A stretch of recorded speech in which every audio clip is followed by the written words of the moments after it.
હા આંખ મારી ઉઘડે ત્યાં સીતારામ દે. હકીકતમાં આપણી આંખ ખુલે ને ત્યાં ખ્યાલ આવવો જોઈએ કે મને સીતારામ દેખાય. શું કરવા? આપણે માણસ છીએ તો આપણને ખબર પડે કે મને ભગવાને મારું જીવન આપ્યું છે, મારું જીવન ચલાવે છે. જનાવરને તો સજા દીધેલી છે એટલે તો એ ચાલવાનું છે. ઈટ ડ્રિંક એન્ડ બી મેરી એ જનાવર. ખાધું પીધું અને લેર કરી એ જનાવર. એને બીજી કોઈ ચિંતા નહીં. સવાર ઉઠે ત્યાંથી સાંજ સુધી ખાવાનું. પછી આપણને ખબર પડે એટલે તો આપણે બોલીએ કરાગ્રે વસતે લક્ષ્મી, કરમૂલ્ય સરસ્વતી, કર મધ્યે ગોવિંદ, પ્રભાતે કર દર્શનમ. કર એટલે હાથ. હાથના આગળના ભાગમાં લક્ષ્મી, હાથના મૂળમાં સરસ્વતી એટલે વિદ્યા. એ વિના લખી શકાતું નથી. કાંડું ન હલે તો થાય નહીં. અને કર મધ્ય તો ગોવિંદ. આંખ ઉઘડે ને તે ખ્યાલ આવે કે ભગવાને મને જ હાથ આપ્યા. 84 લાખ યોનીમાંથી આપણને જ ભગવાને હાથ આપ્યા, બાકી કોઈને નહીં. અને એટલે જ આપણે એ હાથની ભેટ છે, આ અમૂલ્ય ભેટ છે. આનાથી સારા કામે થાય ને આનાથી ખરાબ કામે થાય. આનાથી દાન પણ થાય, આનાથી લક્ષ્મી પણ કમાવાય ને આનાથી ઉડાડી પણ દેવ. કોકને મારાય પણ ખરું અને કોકને ઊભો પણ કરાય. આજે તો માણસને એવું લાગે છે તાકાત વધે ને એટલે હું 5 ને પાડી દઉં. એટલે ભાઈ એકને ઊભો કરી. આ મહત્વનું. અને તાકાતથી ઊભો ન થાય તો વાણીથી, વિચારોથી ઊભો કરે. આજે માણસને વિચારોનો દુકાળ પડ્યો છે. જ્યાં સારા વિચારો આવે ત્યાં સારી વાણી નીકળે, અને સારી વાણી આવે ત્યાં સારું વર્તન પણ નીકળે. કુવામાં હોય એવું અવાડામાં આવે. અંદર સારું હોય તો સારું આવે. અને એટલે કીધું શબ્દોથી બીજાને ઊભા પણ કરી શકાય અને શબ્દોથી બીજાને પાડી પણ શકાય. એક શબ્દ ઔષધિ છે અને એક શબ્દ બાણ. હા, ઘણા માંદા હોય ને ખબર લેવા જાય અને પછી હોસ્પિટલમાં હોય ને દાખલ કર્યો હોય ને બાટલા સડતા હોય. શું થયું? કે કમળો થયો બે. અરે બાપા કે ધ્યાન રાખજો, કમળામાંથી કમળી થાય ને. અમાર બાજુ વાળો તો બિસાડો જતો રહ્યો. ઓલો ઉભો થતો હોય તો ન થાય. હા, બાપડો બીજા બાજુ વાળો ઉકલી ગયો એટલે ઓલો ઉકલવાનો ન હોય તો ઉકલી જાય. પણ એક શબ્દ એવો હોય, અરે બેન કાલ સારું થઈ જાય. આમાં શું થઈ ગયું? કમળો તો સામાન્ય છે. જલ્દી બેઠા થઈ જાય ને ચરી પાડજો એટલે જલ્દી કામે લાગી જાય. તો ઓલાને હિંમત આવે. એટલે એક શબ્દ ઔષધિનું કામ કરે ને એક શબ્દ બાણનું કામ. બોલવામાં ફરક છે. વાણી અને પાણી જોઈ વિચારીને વપરાય. હા, પાણી પણ જો વેડફી નાખીએ ને તો આવનારી પેઢી તરસી મરે. અને વાણી પણ જો ખરાબ વાપરીને તો આવનારી પેઢીને ભોગવવું પડે. આ બેય છે દુશ્મનો ઊભા થાય. દ્રૌપદીએ ખાલી એટલું જ કીધું તું, આંધળાના આંધળા જ હોય. અને એમાંથી મહાભારત થયું. એક વાણીમાં કેવી તાકાત છે? આંધળાના આંધળા જ હોય. અને ખરેખર જોવું જોઈએ કે એવું મેણું મરાય નહીં. અને એ લોકોને હૃદયમાં લાગી જાય તો એમાંથી એવડું મોટું વેર ઊભું થયું કે લાખોના જીવ ગયા. એટલે આપણે ધ્યાન રાખવાનું કે વાણી ક્યાં વાપરવી, કેમ વાપરવી, અને પાણી ક્યાં વાપરવું, કેમ વાપરવું. પાણી જીવન છે અને વાણી પણ જીવન છે. મૂંગા રહેવાનું કોઈ કીધું હોય તો ગાંડા થઈ જાય. એટલે બોલવું તો જોઈએ, પણ એટલું બધું ન બોલીએ ગાંડા થઈ જાય. બહુ બોલ કરે તો ગાંડો કે. એટલે બે રીતે ધ્યાન રાખવું જોઈએ. એટલે આપણને ભગવાને એક વસ્તુ આપણને સમજાવી છે. અર્જુને પૂછ્યું છે અને ભગવાને જવાબ આપ્યા. ખરેખર ભક્ત ભગવાનને પૂછે ને એમાંથી આપણને લાભ મળે. ભક્ત ભગવાનને પૂછે અને આપણને લાભ મળે. અને બ્રહ્મ ઋષિ કે દેવ ઋષિ, હા, એને મકની હુજે ને તોય આપણને લાભ મળે. હા, નારદ મનુને પૈણ છેડ્યું હતું. મારે પૈણવું. અને પછી ભગવાન પાસે રૂપ માગવા ગયા કે તમારું રૂપ આપો તો મને કન્યા પૈણે આ ડોકમાં હાર નાખે. તે ભગવાને રૂપ તો એનું દીધું પણ મોઢું વાંદરાને દીધું.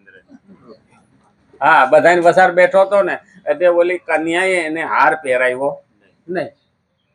અને પછી ત્યાંથી કોઈ બાજુમાંથી એને ચુગલી કરી કે તું આમ તો રૂપાળો છો પણ મોઢું તો જો તારું વાંદરાનું છે. અને ત્યાં અરીસો નહોતો એટલે તળાવને કાંઠે જઈને જોયું એટલે મગજ જતું રહ્યું અને ઉપડ્યા ભગવાન પાસે. આવું કેમ કર્યું એમ? ત્યાં તો ભગવાન સામે પૈણીને હામા મળ્યા. તું જ હતો. હા, જ્યાં તારે કે સેના બધી વાંદરાની થાય એમાં આપણને રામ મળ્યા. ઋષિઓના શ્રાપમાં પણ આપણને લાભ છે. એટલે ઘણી વખત આપણે જોવું જોઈએ કે એ લોકો આપણા ઉપર ઉપકાર કાયમ કરતા જ રહ્યા છતાં એને જતાવ્યું નથી. શ્રીમદ ભગવદ્ ગીતા 3 અધ્યાય 35મો શ્લોક આપણે જોઈએ. ઘણા દિવસ થઈ ગયા નહીં? આ નહીં, ઘણા દિવસ ના, પણ હવે આ તો વહેલો પૂરું. ઓમાં તો 29 દિવસ થયા હતા 34મા શ્લોક. અને એટલે કીધું છે કે સ્વધર્મનું પાલન કરવામાં મનુષ્ય સ્વતંત્ર છે. આપણે પોતાની ફરજ, કર્તવ્ય અને પોતાના ધર્મનું પાલન કરવા માટે સ્વતંત્ર છે.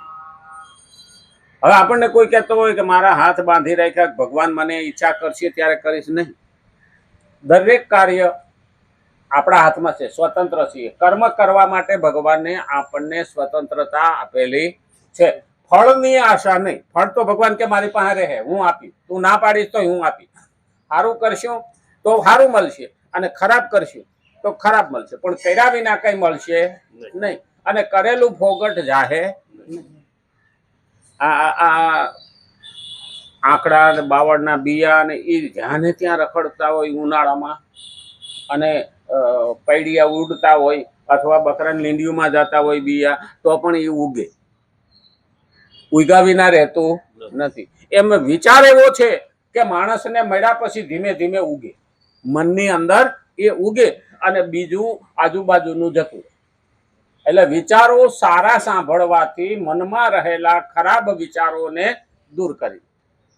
આપણે ગામડામાં ઓલી ગઢી રાખતા ફળિયામાં પાણી ભરવા હાટું, અડધી જમીનમાં હોય ને અડધી બારી. હવે એને કઈ હર વખતે કાઢીને સાફ ન કરે, એમાં ડોળું પાણી થઈ ગયું હોય ને તો ઉપર નળ ચાલુ કરી દો એટલે ધીમે ધીમે ધીમે ધીમે ડોળું નીકળી જાય, તાજું રહી જાય. આપણે વીડો ગાળતા તો ઉલેચતા, અને પછી ડોળું પાણી જતું રહે અને બધી તાજી હરવાણી આવે પછી ખોબો ભરીને પીતા. બસ આવું જ છે આ જ્ઞાનમાં, આવું જ છે. આપણે આ સારું જ્ઞાન નાખી જાય એટલે ખરાબ જ્ઞાન ધીમે ધીમે ધીમે નીકળતું જાય. કાઢવા બેહીએ તો જાય નહીં. અંધારું કાઢવું હોય તો અજવાળું લાવવું પડે. એવી રીતે અજ્ઞાન કાઢવું હોય તો જ્ઞાન લાવવું પડે. તો આ જ્ઞાનને આપણે આપણા જીવનમાં સ્વતંત્ર છીએ લાવવા માટે. આપણને કોઈ બાંધા તો નથી. આપણને મોહ બાંધી રાખે કે ના ના આજ તો છોકરાને દોરી આંકવાની છે એટલે આજ નહીં જવાય. એમાંય કઈ હગાય કે જૈના જોગવે ને પડ્યા ભોગવે, બાપા તારો છે તું હાંસી, અમે અમારા હાંસવી લીધા. હા, ઓલો છોકરાને છોકરો ડોહીમાં પાસે હતો નાનકડો, વહુ જુદી રહેતી હતી, છોકરો દાદીમાં પાસે હતો. તો વહુ ત્યાં બાંધવા ગઈ, મારો છોકરો લાવો. ડોશી કે ના, છોકરો ભલે માર પાડ્યો કે રમે છે, હું હાંચવી નહીં કે મારો છોકરો લાવો. ડોશી માથાના ફરેલા. હા, તારો લઈ જા, મારો લઈ જાય. હવે ડોશી છોકરો એનો ઘરવાળો, હા તારો લઈ જા, મારો દઈ જા. બોલી કે સારું તમારો કઈ, ઈ ભલે મારો ન્યા રહ્યો. તો ડોશી કે મારો ભલે તારી પાસે રહ્યો. આપણે સ્વતંત્ર છીએ. કેમ કે પોતાનું કલ્યાણ કરવામાં શરીર અને ઇન્દ્રિય, મન અને બુદ્ધિ વગેરેની આવશ્યકતા નથી. આપણું કલ્યાણ કરવામાં શરીર, ઇન્દ્રિયો, મન, બુદ્ધિ વગેરેની આવશ્યકતા નથી, બલકે તેમનાથી વિમુખ થવાની આવશ્યકતા છે. મોહમાં ના ઘુસાડીએ. મન એમાં ગયું તો આત્મા એની કોર ખેંચાણો, એટલે આત્માને જગ્યા મળતી નથી. ઘણી વખત આપણને ઇન્દ્રિયો ખેંચી જાય. હા, કોઈ સારું સાંભળવાનું મળી જાય ને, ફિલ્મનું ગીત બીત, તો આપણે ત્યાં રોકાઈ જાય. કોઈ સારી સિરિયલ જોવા મળી જાય ને તો આપણે ત્યાં રોકાઈ જાય. આ ઇન્દ્રિયો છો. હા, એટલે અને કોઈ સારું ભોજન મળી જાય ને, રસ, તો એમાં રોકાઈ જાય. હા, કે એટલું ખાઈને જાદુ. હવે ઘણી વખત શિરા હાટું સેવક બનવું પડે. એટલે કીધું મન બુદ્ધિ ઇન્દ્રિયો વગેરેની આવશ્યકતા નથી, બલકે તેમનાથી વિમુખ થવાની આવશ્યકતા છે. એ સમયે છોડતા આવડવું જોઈએ. આપણે જે છોડી નથી શકતા તકલીફ ત્યાં. ગમે એવું આપણને મન ગમતું હોય પણ ટાઈમ થયો એટલે બંધ. પછી ના ના એટલું પૂરું થાય પછી આમ કરવું શક્ય જ નહીં. મારો ટાઈમ થયો હાથ. એટલે તો સુરદાસ કાયમ ભગવાનના દર્શન કરવા દરવાજો ખોલ્યા પહેલા હાવની પહેલા આવીને લાઈનમાં બેસી જાય. ઓલા પૂજારીઓ કંટાળી ગયા કે તને હારા દેખાતું નથી અને બધાને પહેલા આવીને લાઈનમાં આગળ બેસી જાશો તો અહીં તારું ડાયટું છે. કે મને ભલે ન દેખાય, મારા ભગવાનને દેખાય ને કે હું પહેલા આવ્યો અને પહેલા જ મારા ભગવાનને હું દેખાવ. આવું જેથી મનમાં આવે ને તેથી માનવાનું કે આપણી ભક્તિ ટોચ ઉપર જાય છે.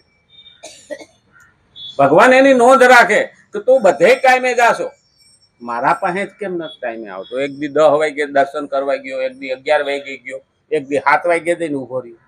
ભગવાન કે તારો ટાઈમ ખરો, હું તારી રાહ જોઈને બેઠો. એટલે ટાઈમ, અને હકીકતમાં તો ગાંધીનગર કોઈ નેતાએ આપણને કીધું ટાઈમ દીધો હોય ને તો 15 મિનિટ વહેલા જાય. હા કે આપણે બહાર જઈને બેસીએ, પટાવાળાને કહીએ કે મારે મળવાનું છે, વહેલા જઈએ. અને સારા કપડાં આપણે જે રાખી મેલ્યા હોય તહેવારમાં પહેરવાના એ પહેરીને જાય એટલે સારા લાગીએ. તો આપણે ત્યાં 15 મિનિટ પહેલા જઈએ, ટાઈમ પહેલા જઈએ, સારા કપડાં પહેરીને જઈએ, વ્યવસ્થિત થઈને જઈએ તો કે નેતા રાજી થાય. તો આ જગતના બાપ પાસે જઈએ તો આપણે વહેલા ન જવાય? જવાય કે ન જવાય? વહેલા જઈએ પણ તૈયાર થઈને જઈએ. મારે એના સામે જવાનું છે. મને તો એક ભાઈ કીધું, મને કે આ નોરતામાં કે ભાઈ હીરા હું કામ તૈયાર થઈને જતા છે. મેં કીધું માતાજીને દેખાડતા. હા કે તું આવી રૂડી રૂપાડી છો તો હું તારી પાસે કામ ગોબરી થઈને આવું? માતાના આશીર્વાદ લેવા હોય તો માને ગમે એવું મારે જીવન જીવવું જોઈએ. તો તૈયાર થવામાં કોઈ વાંધો નથી. હા, હું સ્વચ્છ થાવ, વ્યવસ્થિત થાવ, પણ જેવું બહાર વ્યવસ્થિત થાવ ને સ્વચ્છ થાવ ને એવું અંદર સ્વચ્છ થવાનું. અને અંદર સ્વચ્છ થવા માટે એક જ ઝાડુ મારવાની રીત છે, સત્સંગ. એ સિવાય કોઈ બીજું કચરો કાઢતું નથી. એટલે કીધું છે કે મન બુદ્ધિ ઇન્દ્રિયો વગેરેની આવશ્યકતા નથી, બલકે તેમનાથી વિમુખ થવાની આવશ્યકતા છે. પરંતુ પરધર્મનું પાલન કરવામાં મનુષ્ય પરતંત્ર છે. બીજાનું પાલન કરવામાં પરતંત્ર છે. બીજાના દેખાદેખીમાં કરવામાં પોતે ફસાઈ જાય, પરતંત્ર છે. કારણ કે ઈ કરે એમ આપણે કરવાનું. લાંબા વાહે ટૂંકો જાય, મરે નહીં તો. હા, કોઈ અપવાહ કરતો હોય ને એને રવાડે આપણે ન સડાય. હા, આપણા જ થાય એટલું કરે. ડાયાબિટીસ વાળાને તો હાવ રવાડે ન સડાય, નહીં તો શુગર ઘટી જાય. એ ભૂખા રહે પણ આપણે રહેવાય નહીં. એટલે એ પરધર્મ થયો. કારણ કે આપણી કેપેસિટી છે, આપણી તાકાત છે એવું કરે. ગામડામાં તો કે ને ગજા વિનાની ગધેડીને હવામાનનો ભાર મેલ્યો પૂંછલી જાય. એટલે ધ્યાન રાખવાનું, આપણાથી થાય સમય, શક્તિ, સંપત્તિ, સમજણ એ અનુસાર આપણે હાલવા. બીજાનું જોઈન કરાય નહીં. અને એટલે કીધું છે કે એ પરધર્મ છે.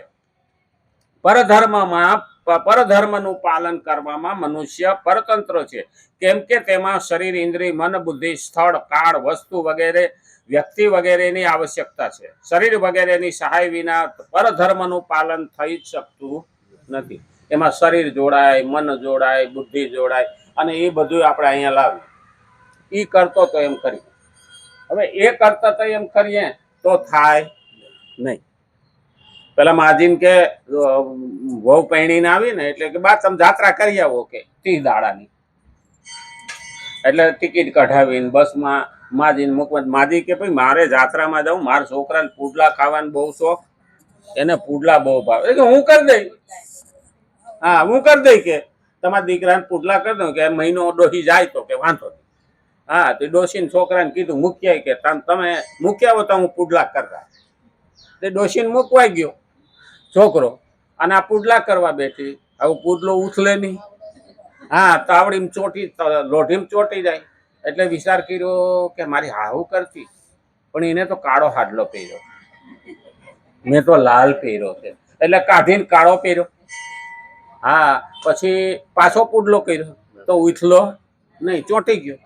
હા, પછી વિચાર કર્યો મારી હાહુના હાથમાં બંગડીઓ નહોતી. બધી બંગડીઓ કાઢીને આગમનમાં ઢગલો કર્યો, પાછો પુડલો કર્યો. પછી કે સારું હજી ઉછલો નહીં, પણ બહુ વિચાર કર્યો મારી હાહુ કેવી હતી. હા કે માથે ટકો હતો. હવે કાતર લઈને કર્યું ઠેકાણ, અને પછી ઓઢીને બેઠી. ત્યાં તો ઓલો છોકરો મૂકીને આવી ગયો હા બસમાં. એટલે છોકરો અંદર આવ્યો ને કે લે બા તું પાછી આવી? તો કે બા નથી, હું છું. બા જેવા બનવાથી એવો વેહ કાઢવાથી થાય નહીં. આવડત અંદરથી હોવી જોઈએ, અને એ જો ના આવડતું હોય તો બીજાના રવાડે ચડાય નહીં. એટલે પહેલા કીધું છે શરીર, ઇન્દ્રિય, મન, બુદ્ધિ, સ્થળ, કાળ, વસ્તુ, વ્યક્તિ વગેરેની આવશ્યકતા છે.